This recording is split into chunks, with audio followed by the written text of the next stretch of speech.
Bonjour, j'ai ici pour actualité-dvd.com et je vous parle du coffret DVD South Park The Complete 15th Season. La série créée par Trey Parker et Matt Stone est distribuée par Paramount et présente les voix de Trey Parker, Matt Stone et April Stewart, sorti en magasin le 27 mars 2012. Après 15 ans, les choses se calment toujours pas dans la petite ville de South Park. Stan, Kyle, Kenny et Cartman doivent affronter les pires dangers, comme un robot humoriste, une terrifiante clause dans l'interminable contrat d'Apple, des arnaques de EA Sports qui cherchent à s'emparer de leur ligue de sport très particulière et surtout les jeunes garçons devront apprendre à grandir. Un défi qui s'avère beaucoup plus complexe et douloureux que prévu. Autant la 14e saison m'avait laissé un peu sur ma faim, autant cette fois-ci je dois admettre que dans l'ensemble, la 15e saison est remarquablement solide et forte. Les références à la culture et aux célébrités sont minimales et les gimmicks prennent jamais trop de place, laissant tout l'espace pour les personnages et les histoires. J'ai senti que Trey Parker et Matt Stone commencent à assumer leur maturité. Je sais, South Park s'est souvent roulé dans l'humour vulgaire et n'hésite pas à présenter une surabondance de matière fécale à l'écran pour faire rire. Qu'on se rassure, il y en a pas mal ici aussi, mais paradoxalement, les épisodes les plus scatologiques sont également les plus dramatiques. Pour moi, South Park est à son meilleur quand il se concentre sur une ou deux histoires maximum. Et sans trop tomber dans l'extravagance et le gros déploiement. Par exemple, la trilogie sur Coon et Cthulhu ou celle sur Imagination Land m'ont diverti, mais ce sont pas de ces épisodes dont je me rappellerai le plus longtemps. Vous trouverez pas, au cours de cette saison 15, des dérives du genre, et la série ne s'en porte que mieux à mon avis. Trey Parker et Matt Stone ont débuté South Park comme un défouloir adolescent, et avec le temps, c'est devenu plutôt un espace éditorial, une caricature pas forcément idiote de l'état des lieux en Amérique et dans le monde. En ce sens, les épisodes You're Getting Old et Asperger's vont pas mal plus loin à mon avis que les deux compères ne sont jamais allés. En refusant d'exploiter les gags à tout prix, Parker et Stone ont réussi cette fois à nous faire ressentir de réelles émotions pour des personnages clés de South Park, et également à accoucher d'un message passablement déprimant sur la culture populaire et les discours dans les médias.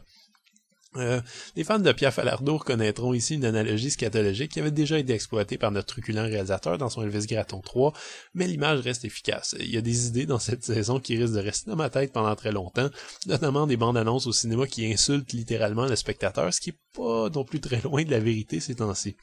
Les épisodes sont pas tous aussi réussis, évidemment. Je trouve dommage que des événements récents aient été aussi mal exploités, comme le phénomène Wikileaks ou le mouvement Occupy Wall Street. Mais heureusement, l'humour caustique reste encore aussi virulent 15 ans après, et on sent que l'imagination de Parker et de Stone est pas prête de s'épuiser. Faut voir de quelle façon ils détruisent la monarchie et ses traditions, ou cette inquiétante tendance qu'a le History Channel de privilégier les émissions sensationnalistes et absurdes comme Ancient Aliens. L'emballage reste profondément juvénile, on s'y trompera pas dès le premier épisode qui est vraiment répugnant.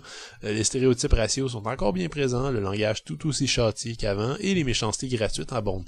South Park prend pas une ride, rate parfois ses cibles, mais beaucoup moins selon moi que dans la saison précédente, et commence même à avoir des vues un peu plus dramatiques et matures. Est-ce qu'il s'agirait là d'un virage pour Stone et Parker? La suite nous le dira. En tout cas, une chose est sûre, je resterai au premier loge pour suivre leur excellent boulot. Les 3 DVD sont présentés à 1 par 78 anamorphique avec piste audio en anglais 5.1 ou 2.0 stéréo. Les sous-titres sont également offerts en anglais. Les coffrets de South Park ne sont pas vraiment habitués à des bonus conséquents, mais aux surprises ici, on trouve tout de même un making-of d'environ 45 minutes détaillant la conception d'un épisode sur une semaine. C'est un segment vidéo un peu brouillon, mais qui en dit beaucoup sur la façon dont chaque épisode de la série est créé. C'est vraiment fascinant et intéressant, donc si vous êtes un amateur de la série, c'est à voir.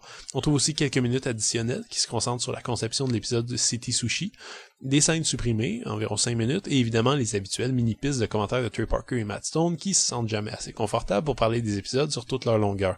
C'est souvent frustrant, mais l'avantage c'est qu'on s'ennuie jamais avec eux et on en veut toujours plus.